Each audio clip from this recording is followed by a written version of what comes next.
Welcome to another episode. Mikey on mute, your mind's implode. He's coming off mute for you. Feel the vibe, it's something new. Hey everyone, and welcome back to another exciting episode of Mikey on Mute.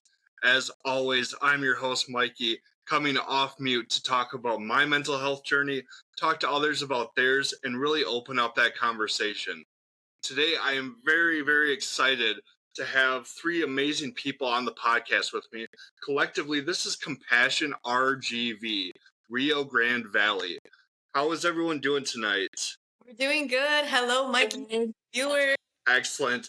Anyone listening on the podcast, we have Natalia here. We have Alethea. We have MJ. And as always, you know me, so I'm excited. This is the most people I've had on the podcast now, so we're breaking barriers here. New record. So, Compassion RGV, you guys are high school students with a project of really enhancing mental health resources in Southern Texas. Is that correct? Yes, we're high school and we started this at the start of this year, yes. Awesome. So very a newer kind of project for everybody, but it sounds like it's been a very successful project, very passionate project. I know your main goals are kind of shifting how mental health is perceived, especially in different communities and everything like that. I was doing some research and saw that you were, doing baked goods at the farmer market and tried to purchase gifts this last Christmas for patients that were in a hospital. Is that right? Yeah, for a local psychiatric hospital, we got all of their Christmas wish list gifts.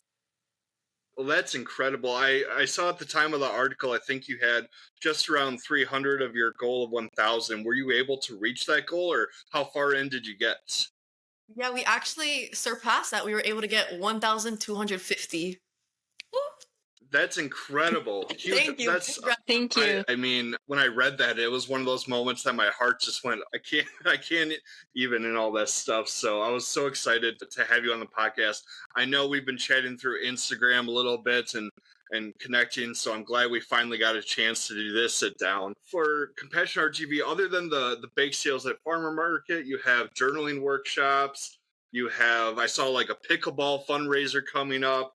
It sounds like you really have a whole bunch. I think pet therapy is even a thing. What are some of the other things, or if you want to expand on what you provide at Compassion RGV, just give us an overview of what brought you to want to start this and what can you offer to the community?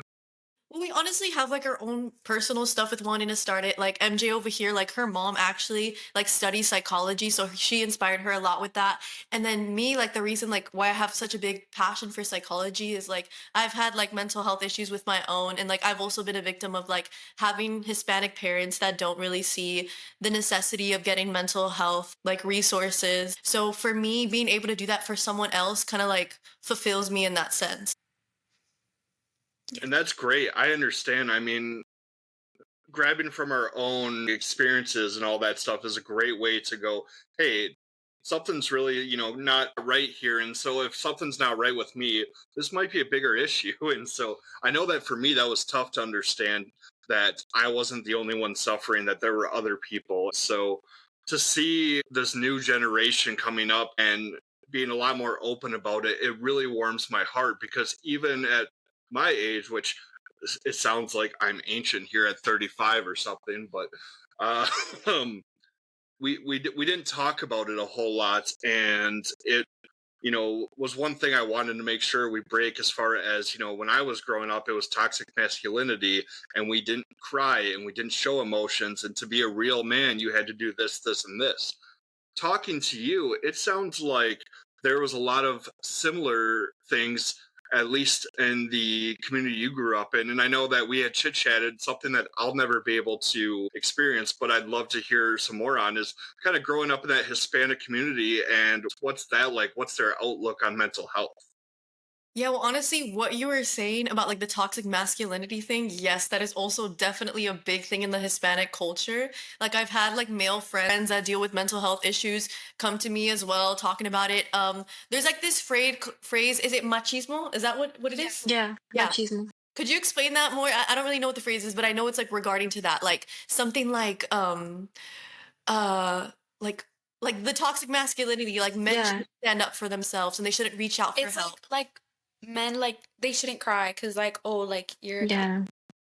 Yeah, so especially like with the Hispanic culture too, like you push through it, like it's very popular around here. There's a lot of people like that. but not even that, like it's kind of everyone, honestly. Like especially with my parents, like if you were to ask any of my family, they would not say that mental health is a priority. Like any of my because my dad is Spanish, my mom is Mexican. So with them too, like even with the Spanish culture as well, like mental health is definitely not a priority. So we try to target like all of this, but we definitely do try to target the youth because the adults kind of have that mentality ingrained into them. So it is a little bit difficult to try to like tackle that. So what we're trying to do is also target the youth as well, so we don't end up learning that directly from them. And it kind of is hard to like have to unlearn those thoughts as well. It is very, very difficult to unlearn a lot of thoughts and patterns and behaviors. Every day, I still do a lot of things that are not aligning with how I want to operate with my value just because it's how I've been raised, it's how I've done everything. And it's a constant battle to unlearn, untwist that ball of yarn, if you will. So it's great to hear that we are starting to have this conversation at a younger age. We can make sure it's less of something that we have to unlearn if we can learn it earlier on. So, MJ, I think I heard that they said your mom studies psychology, or what's the story? I guess, what does she study, and how does that influence Ben growing up? Has it been an open conversation in the household? Yeah, for me, it's my mom has always been supportive about mental health. She studied it during college, and she actually studied it over there in Mexico.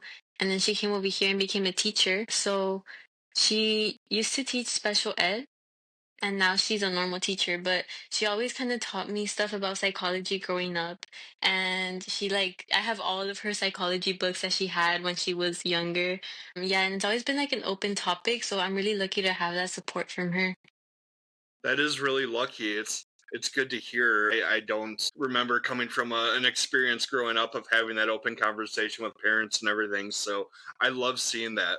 One of my past episodes, I talked about some time I spent in partial hospitalization treatment and seeing that the good majority of the other patients that were there were in their young 20s. And so before I left, I said, I'm so proud of you guys for taking care of this, tackling this now, so you're not in my shoes and battling this in your 30s and 40s, 50s, etc. And so I really do love hearing that open conversation. How about for Natalia Nathia? I'm sorry, Alethea, I can't speak tonight. Okay. Was mental health an open conversation in your households, or was it more of a taboo subject where you didn't talk about it? Honestly, I'm not really gonna lie. I'm gonna be very honest. I don't think I've ever had like a very big mental health conversation with my mom. But recently we did have a conversation about Compassion RGV, and she was really supportive about it. She was very proud about what we're doing and that it's good to help other people who don't have that support in their homes. So I guess I would say that it's She's still learning as well. yeah, because she also, I believe that she has a psychology minor. So she's definitely a little educated on that. So I feel like for her, it's just more of like a quiet conversation. Yeah, it's like so. So it's like a little bit of a taboo. Yeah, just a little bit But I think it's cool because like we all come from like different. different perspectives. Like our parents have given us different perspectives, but we still share that passion. Yeah, Mhm. absolutely. That's great to have different experiences to come together and understand. That was a big thing when I started the podcast. I wanted to talk to people with perspectives that I didn't have, whether that was how I was raised or from a different part of the country. I'm all the way up here in Wisconsin, so I don't get to Oh, experience things like Texas does. I did hear that some parts of Texas got snow. I don't know if you guys got snow at all, but oh no, we don't get snow. The last yeah, time we got snow was like 2017. Yeah. Don't we have snow like on Monday in some places? No, they didn't. Allegedly. We're Allegedly. supposed to have snow. allegedly. No. We're like right next to the border. It's like 10 minutes away. Yeah. It's really hot That's here most of the so year. close. Yeah, I can only imagine. So we're So Wisconsin is like snowy. Yeah, Wisconsin is snowy and cold, especially in the winter. I mean, we have pretty nice summers, but our summers only kind of get to like 70s or 80s. You're not seeing like Oh my very high gosh. temps. Yeah, so that's our No, kind of hot weather. we get Mm, 100 is it degrees, like 110. Like it's really, really hot over here. Mm-hmm. I can imagine. My dad lives in Arizona, and he's always Mm-hmm. sending me updates from the desert and how hot it is, and I'm like, I can't even imagine. Yeah. Other than kind of the experiences of our own and everything like that, starting Compassion RGV was something that kind of also led to Natalia. Is it you that has the career thought to go into a psychiatrist, or who?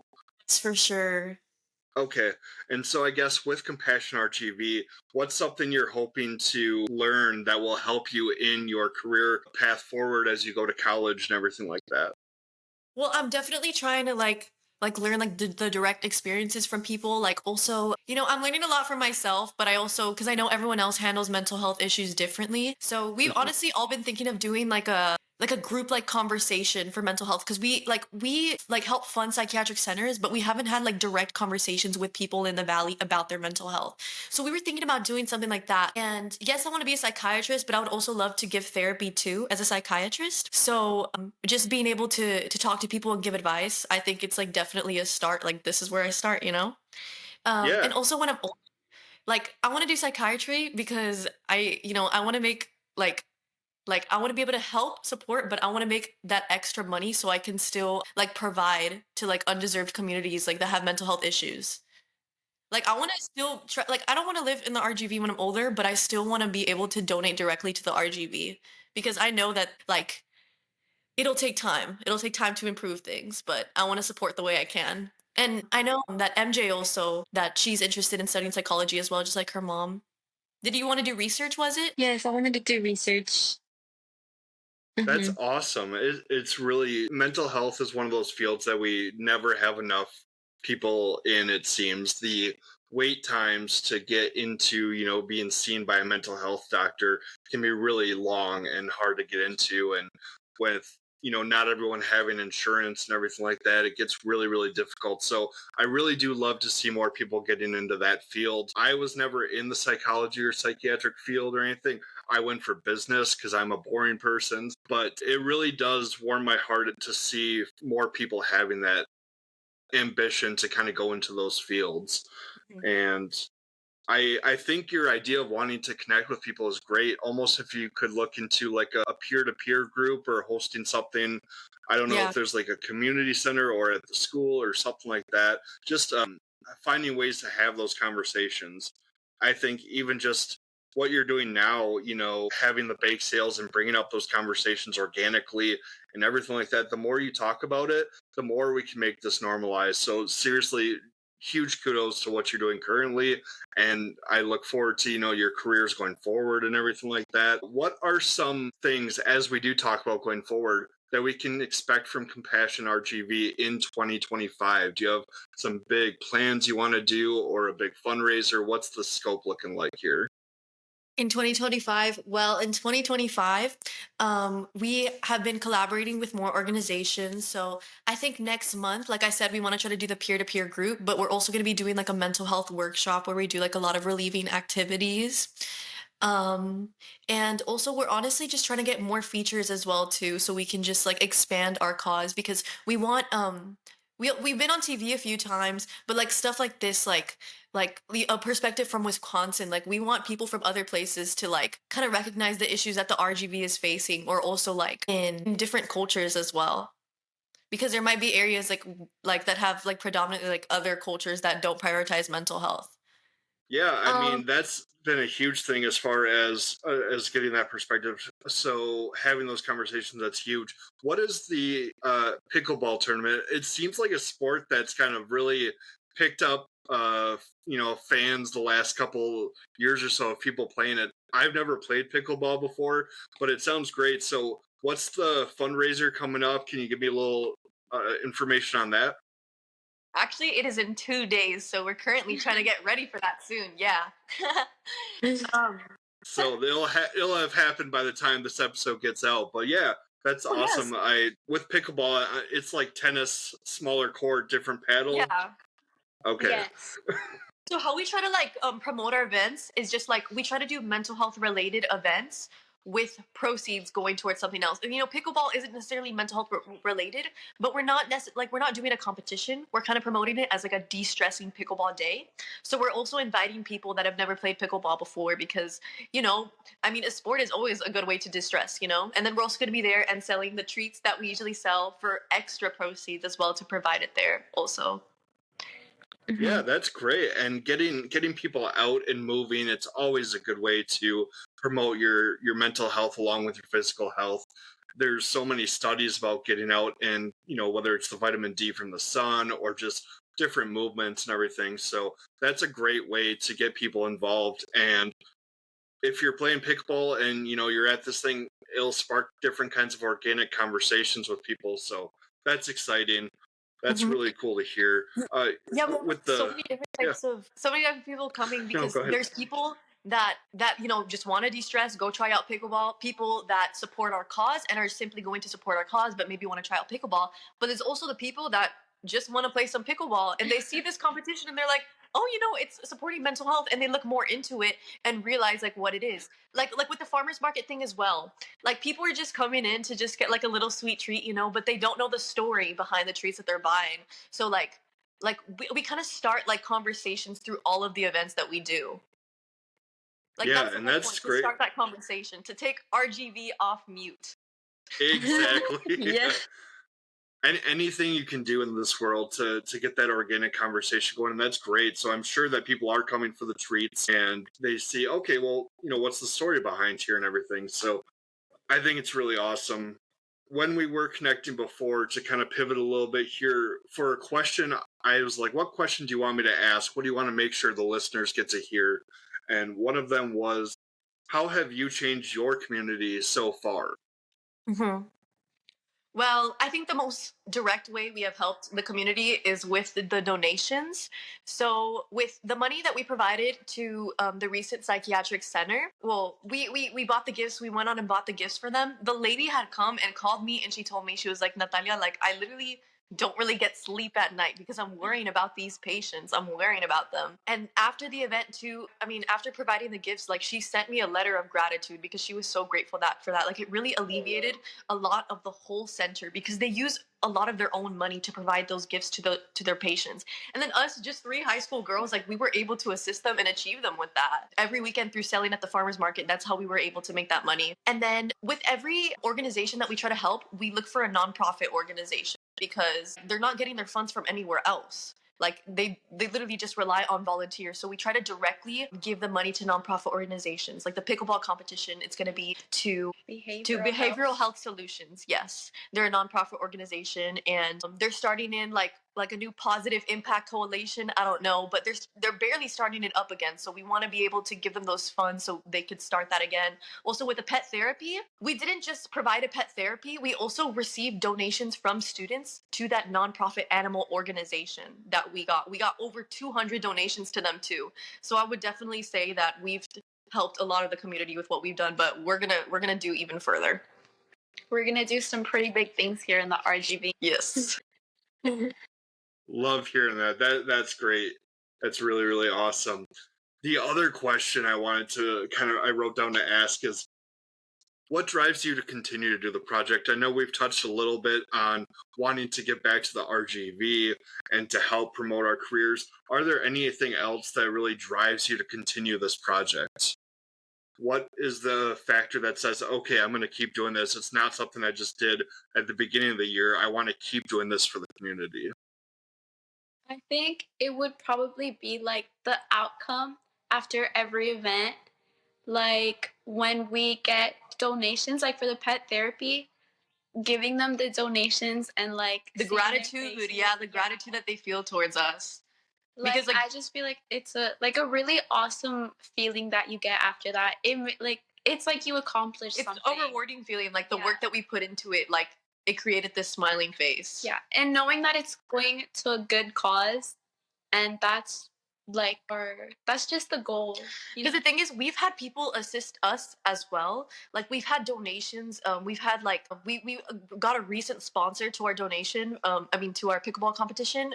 Like $100, and like we felt good because we really needed that. So imagine these nonprofit organizations. Like we're just simple high school girls trying to do our project, but like the nonprofit organizations that are genuinely struggling and knowing that we can assist with that. Like imagine how they feel. And oh my God, after us providing the presents to that one place, I remember the director of the place, she gave me, MJ, and Alethea like a big hug and she said, genuinely thank you. And just like hearing that, like we just think all of the work that we put in genuinely did make a difference.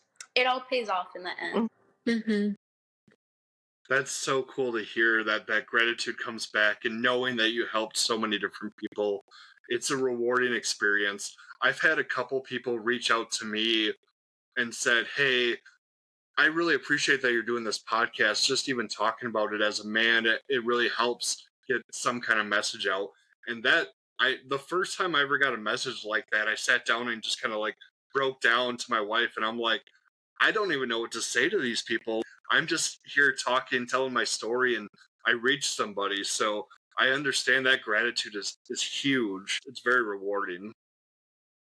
And I have to be honest, like compassion upholding it sometimes has been a struggle sometimes. Like it genuinely has because it kind of is a lot of things on our shoulders, especially with the wish list thing. That was probably our biggest project. It was a big thing, you know, having 198 presents, having that dependent on 3 high school girls. But you know, that's what we got to keep. We have to keep that positive mindset going through, and that's how we're going to be able to achieve it. And then we get the blessings back too. And we really try to have that mindset to like pay it forward, and like you'll receive blessings as well. Exactly. And not only kudos on getting all the funds raising and those presents out, balancing Compassion RGV with being high school kids. You know, you have school and College social life. applications. Exactly. You have all of these Mhm. things going on, and it's such an important and kind of pressure filled time in your life.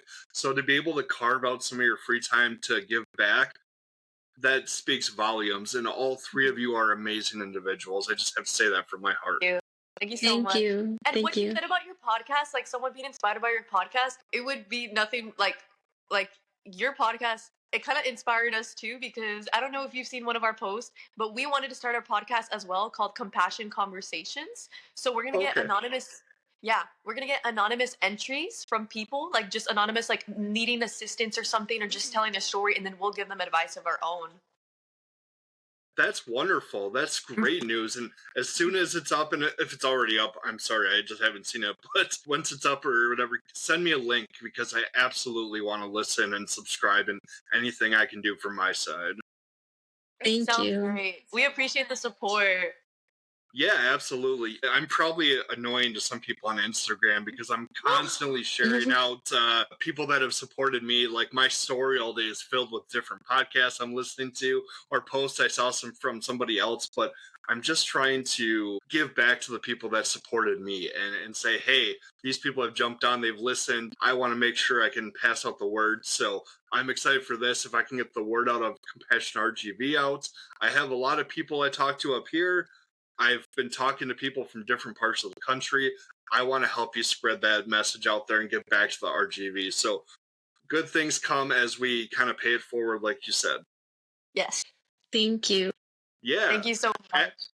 As we start to wrap up here, did any of you three have either a question for me or anything else you want to talk about with Compassion RGV that I missed?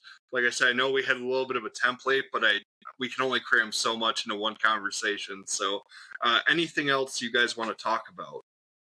Well, how is like the mental health support or community in Wisconsin? Like, how would you like? Because I guess I'd say, is there more like diversity there? It's not a very diverse state, and with most of the state having it's very cold, so seasonal depression is very high here with the sun going away a lot. When it's between kind of like November and March, there's not a whole lot of time for the sun to be out, so you see a lot of seasonal affective disorder in the state. A lot of the state is filled with people that were raised kind of like me, where you don't talk about your feelings and you don't express it. So there is a lot of people still living in that bubble of toxic masculinity. You see it kind of with, different parents and everything, I'm sure, in your community.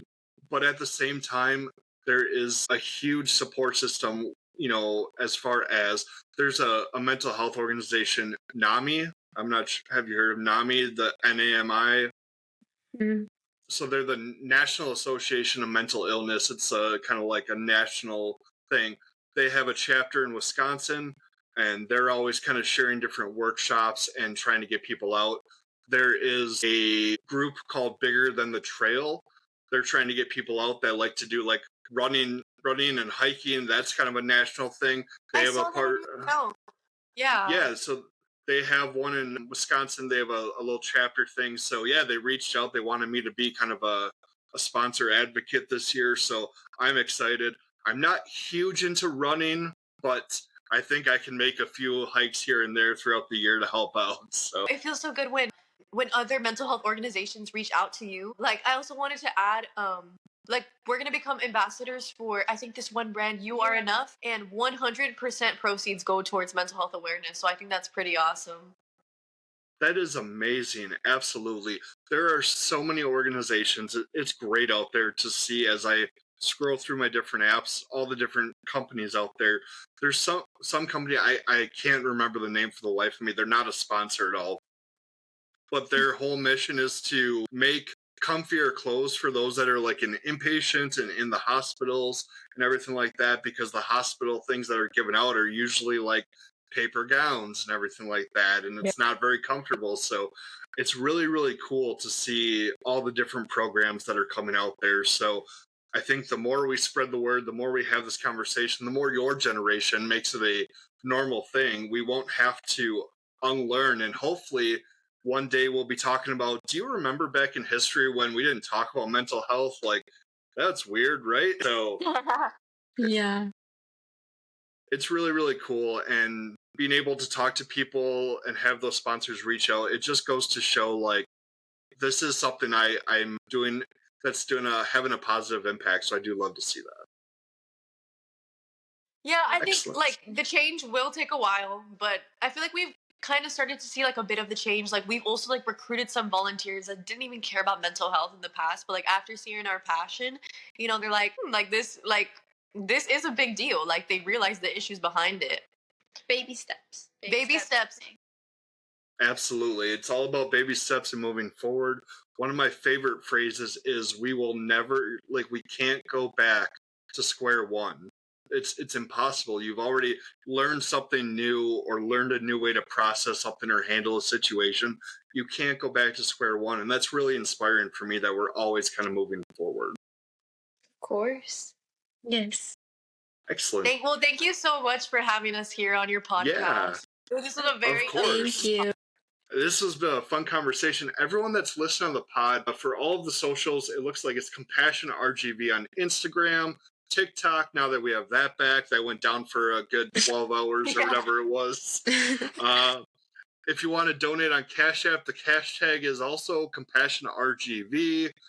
Watch my stories. I'll be sharing stuff out. And again, I want to thank all three of you for jumping on here and dealing with technical stuff and having this conversation with me. I would absolutely love, to get an update. Let's check in down the road and hopefully have another conversation. I'm always a message away. Thank you. Excellent. Thank you so much for helping us spread our cause. Yes, thank you for Yeah. having us on your podcast. Of course. Everyone listening, I appreciate you listening to the podcast. Before I try to say something cringeworthy about no cap or something else that's going to get me embarrassed, this is Mikey going back on mute. Thanks, everyone. This episode of Mikey on Mute is brought to you by Little Jerk Society. Little Jerk Society is a clothing company fueled by the raw energy of creative rebellion, celebrating those who march to the beat of their own drum. They care deeply about mental health and believe in a world where everyone can thrive, regardless of their challenges. Use promo code MikeyOnMute to save 15% on your order at littlejerkclothing.com. Again, that's littlejerkclothing.com. And remember, use promo code Mikey on mute, all one word, to save yourself 15%. Go off and make a change.